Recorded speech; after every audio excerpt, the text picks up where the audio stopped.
salam sejahtera untuk kita semua.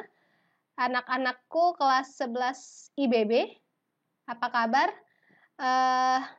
Karena pandemi ini masih terus berlangsung, mau tidak mau memaksakan kita tetap belajar secara semi-online melalui video tutorial pembelajaran.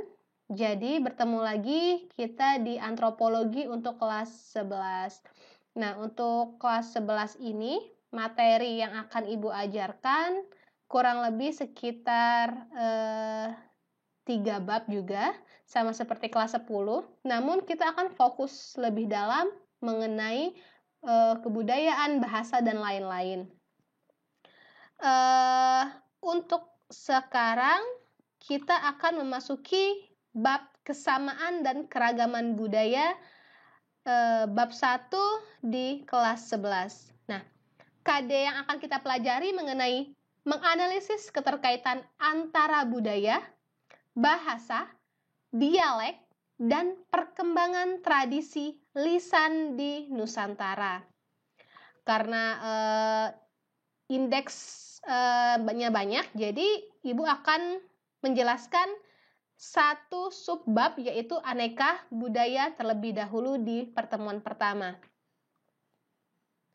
Oke, kita lanjut. Nah, tujuan pembelajaran KD 3.1 ini yaitu menelaah fenomena budaya dan agama, religi atau kepercayaan, tradisi, dan bahasa dalam masyarakat multikultural. Yang kedua, mengaplikasikan hasil telaah terkait dengan budaya dalam masyarakat multikultur dalam kehidupan sehari-hari. Oke, mari kita mulai pembelajarannya. 3.1.1 tentang aneka budaya. Nah, pembahasan yang akan Ibu jelaskan mengenai konsep budaya. Yang kedua, kebudayaan lokal. Yang ketiga, kebudayaan nasional. Yang keempat, yaitu kebudayaan asing. Oke, nah kita berbicara mengenai konsep budaya. Konsep budaya berasal dari bahasa Sanskerta. Istilahnya adalah budaya, yang bentuk jamak dari kata budi, yang berarti budi atau akal. Nah, secara sederhana, budaya dapat dikatakan adalah suatu daya dari budi berupa cipta, karsa, dan rasa. Adalah sebuah hasil dari budi. Budi tadi adalah akal yang berupa hasil cipta, karya, dan karsa. Nah, budaya dengan kebudayaan merupakan dua konsep yang berbeda. Kalau budaya itu adalah bentuk jamak, bentuk tunggal, sedangkan kalau kebudayaan itu adalah bentuk jamak. Jadi kebudayaan adalah keseluruhan sistem gagasan, tindakan, dan hasil karya manusia dalam rangka kehidupan masyarakat yang dijadikan milik diri manusia dengan belajar. Itu menurut Koncana Ningrat. Oke, next kita ke 7 unsur kebudayaan. Nah, dalam kebudayaan itu ada unsur-unsur yang membuat suatu kebudayaan itu terbentuk. Yang pertama ada dari segi bahasa, kemudian sistem pengetahuan, sistem religi atau kepercayaannya, sistem peralatan dan teknologi, kemudian ada organisasi sosial, mata pencaharian, dan kesenian. Ini adalah 7 unsur kebudayaan. Bahasa. Bahasa ini terkait dengan dialek atau pengucapan, kemudian istilah-istilah, misalkan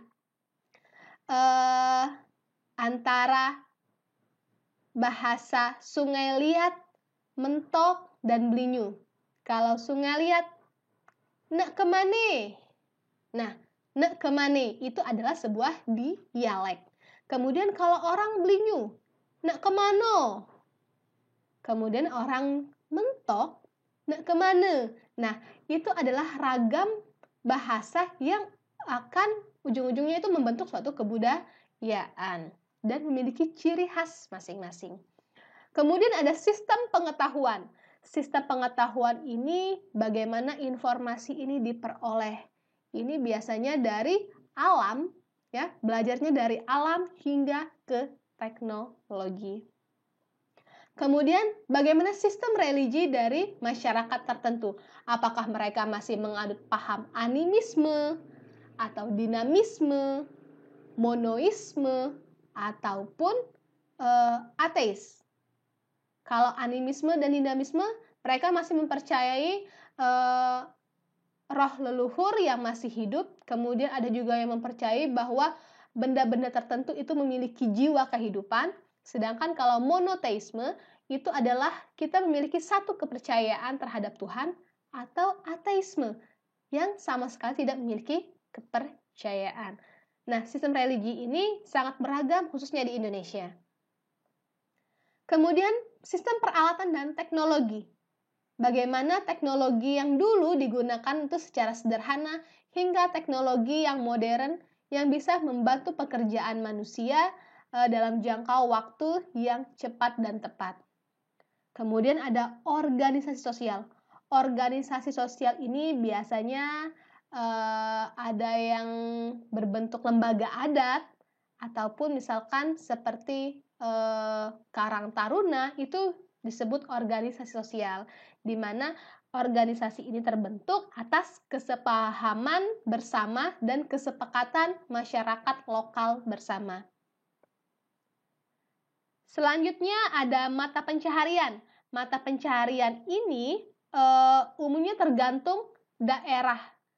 Oke, tergantung daerah, tergantung topografi, tergantung letak geografi. Contoh, nelayan itu identiknya dengan daerah pesisir. Dan masyarakat yang mengembangkan itu biasanya adalah masyarakat suku laut. Seperti apa? Seperti suku Bugis, suku Butun. Oke, masyarakat agraria, otomatis dia petani. Cenderungnya ke daerah mana? Daerah dataran rendah hingga daerah dataran tinggi, yang banyaknya itu di Jawa. Oke, kesenian yang terakhir itu beragam macam sekali. Ada keseniannya seni tari, seni rupa, kemudian seni musik, dan lain sebagainya. Sehingga 7 unsur kebudayaan ini adalah pembentuk utama dari suatu budaya masyarakat tertentu. Oke, sudah untuk 7 unsur kebudayaan. Next, kita masuk ke kebudayaan lokal. Kebudayaan lokal adalah nilai-nilai lokal hasil budidaya masyarakat suatu daerah yang terbentuk secara alami dan diperoleh melalui proses belajar dari waktu ke waktu. Artinya dia berjenjang dan tidak diperoleh dengan waktu yang singkat, karena harus ada penyesuaian dari masyarakat terhadap nilai-nilai yang baru dibentuk. Dalam kebudayaan lokal itu ada yang namanya seni, kemudian pola pikir, tradisi, dan hukum adat. Seni yang seperti yang kalian ketahui itu ada seni tari, kemudian seni musik, seni rupa, dan sebagainya. Itu adalah seni. Oke. Seni ini biasanya adanya sebuah hasil karya visual ataupun audio visual yang terlihat dengan panca indera. Kemudian pola pikir ini bagaimana mindset ataupun pemikiran yang dicekoki dari satu orang ke orang lain sehingga membentuklah suatu kebiasaan. Contoh, masyarakat Jawa seperti padi yang kian berisi kian merunduk, di mana mereka harus berusaha terlebih dahulu baru mendapatkan hasil yang maksimal. Tetapi beda dengan pola pemikiran masyarakat Bangka misalkannya, dak kawah nyusa. Artinya apa? Dia mengharapkan apa yang tersedia di alam tanpa harus digali potensinya secara optimal. Nah, itu adalah mindset atau pemikiran yang telah dicekoki dari satu orang ke orang lain. Kemudian tradisi. Nah, tradisi di sini dia lebih ke arah folklore. Folklore adalah sebagian kebudayaan Indonesia yang tersebar dan diwariskan secara turun-temurun secara tradisional. Bentuknya ada 3. Yang pertama, folklore secara lisan, kemudian perbuatan, maupun alat-alat pembantu pengingat. Yang pertama, folklore lisan. Folklore lisan ini biasanya berbentuk logat, kemudian julukan, gelar. Nah, itu adalah folklore lisan. Kemudian ada ungkapan tradisional seperti peribahasa, pepatah, ada pertanyaan tradisional seperti teka-teki, cangkriman, dan sebagainya. Ada puisi rakyat seperti pantun, syair, bidal, pemeo.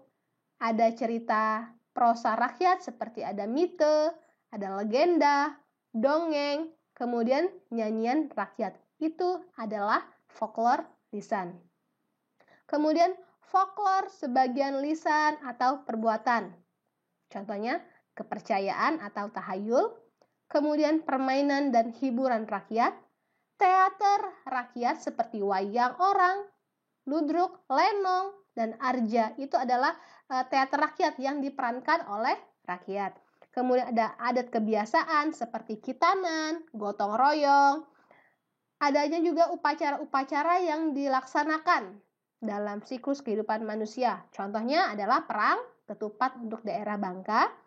Kemudian ada tari rakyat seperti serimpi atau tari tortor yang mengisahkan sesuatu melalui gerak dan berasal dari cerita daerah. Kemudian ada folklore bukan lisan atau yang seperti menggunakan alat-alat membantu pengingat tadi, seperti arsitektur, kemudian hasil kerajinan rakyat, pakaian, dan sebagainya. Nah, itu adalah tradisi. Kemudian ada hukum adat. Nah, hukum adat ini berbeda-beda setiap daerah. Hukum adat biasanya dilaksanakan dalam prosesi tertentu di mana ada ketua adat atau kepala adat yang memimpin untuk mengambil keputusan. Contoh hukum adat yang masih bertahan di Indonesia adalah salah satunya hukum cambuk yang ada di daerah Aceh. Misalkan perempuan dan laki-laki yang bukan muhrimnya itu misalkan mereka dikatakan bisa berpacaran atau sebagainya, itu akan dikenakan hukuman cambuk atau dinikahi secara langsung. Itu adalah hukum adat. Mau tidak mau, masyarakat harus terima dengan hukum adat tersebut. Oke. Misalkan juga hukum adat di suku Dani Papua.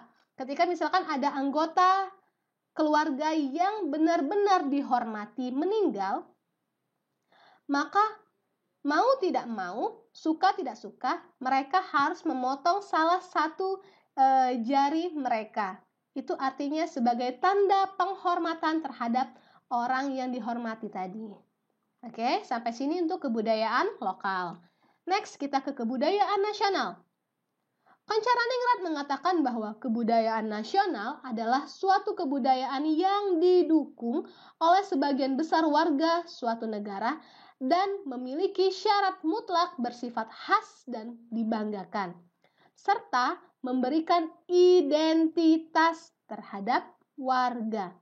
Dengan demikian, budaya nasional memiliki karakter berupa A. Hasil budidaya masyarakat bangsa, B. Hasil budidaya masyarakat sejak zaman dahulu hingga kini, C. Hasil budidaya yang dibanggakan, D. Hasil budidaya yang memiliki kekhasan bangsa, E. Hasil budaya yang menciptakan jati diri bangsa, yang F yang terakhir, hasil budaya yang memberikan identitas bangsa. Contohnya apa? Yang sudah mendunia secara benda, batik. Secara kebiasaan adalah gotong royong. Nah, itu adalah kebudayaan nasional yang bisa dibanggakan dan menjadi ciri atau identitas bangsa. Yang terakhir, kita membahas mengenai kebudayaan asing. Istilahnya tinggian dikit ya, biar kita nggak kudet jadi generasi milenial. Pernah mendengar istilah globalisasi, kemudian modernisasi, westernisasi, dan cultural lag and cultural shock. Nah, globalisasi ini adalah bagaimana kita menyesuaikan dengan kondisi, di mana kita tidak bisa tidak ikut globalisasi. Akibatnya apa? Ketika kita tidak mengikuti globalisasi, maka kita akan tereliminasi atau tidak akan dipedulikan oleh negara lain. Globalisasi ini adalah pemahaman sama, semua unsur sama, mau tidak mau harus ikut dalam peraturan yang dibuat secara global atau mendunia. Globalisasi itu banyak bidangnya. Ada globalisasi pada bidang ekonomi, politik, sosial, budaya, kesehatan, pendidikan, dan sebagainya.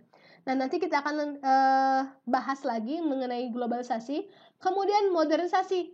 Modernisasi ini mau tidak mau, suka tidak suka, kalian juga harus ikut memodernkan, mengikuti kekinian budaya asingnya. Modernisasi ini lebih berkaitan ke arah teknologi sebenarnya ya, ke arah teknologi di mana sekarang ini kita dalam proses modernisasi, mau tidak mau, suka tidak suka, kita harus belajar menggunakan teknologi yang disediakan melalui video pembelajaran ini. Ini adalah kebudayaan asing secara modernisasi.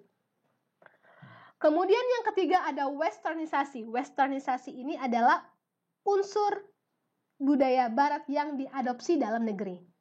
Kita menerima budaya asing ke dalam negeri kita. Contohnya apa? J-pop, K-pop, kemudian ada Rasta, ada punk. Itu adalah westernisasi.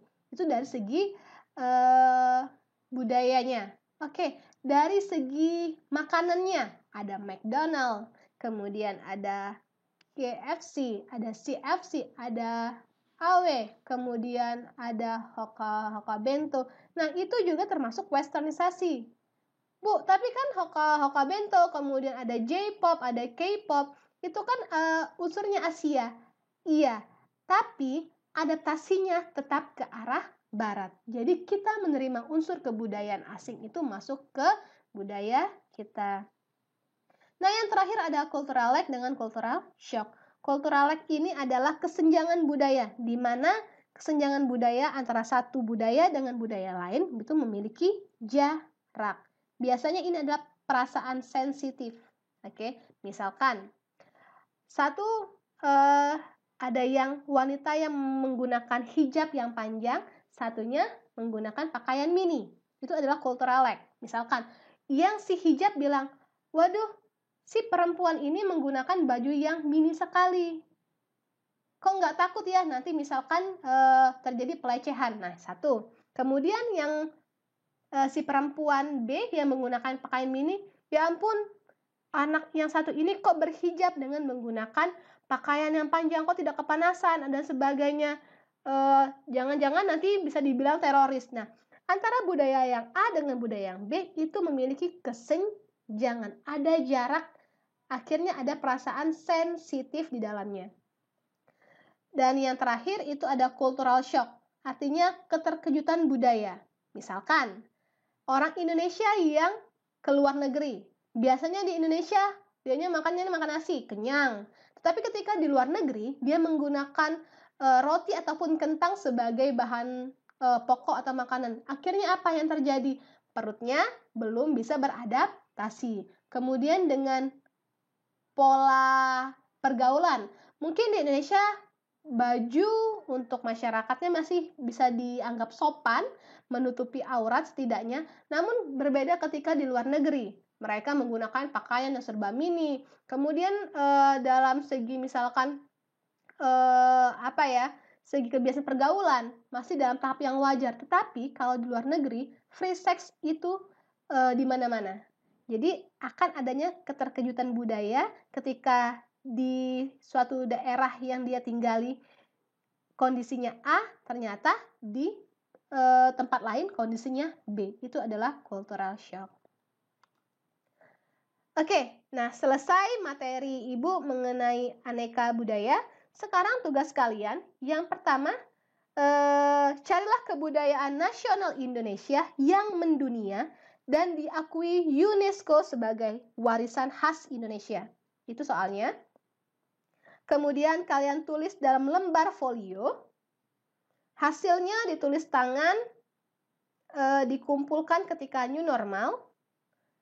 Jangan lupa yang sudah difoto tadi dikirimkan ke email Ibu rizkanovaliasosioantro@gmail.com dengan format nama dan kelas tanggal 4 Agustus 2020 pukul 7.00. Ibu tunggu penugasannya. Tolong dikerjakan. Jangan ada lagi yang main-main. Seriuslah. Sampai di sini untuk pertemuan pertama. Ibu tutup. Terima kasih. Wabillahi taufiq wal hidayah. Wassalamualaikum warahmatullahi wabarakatuh. See you.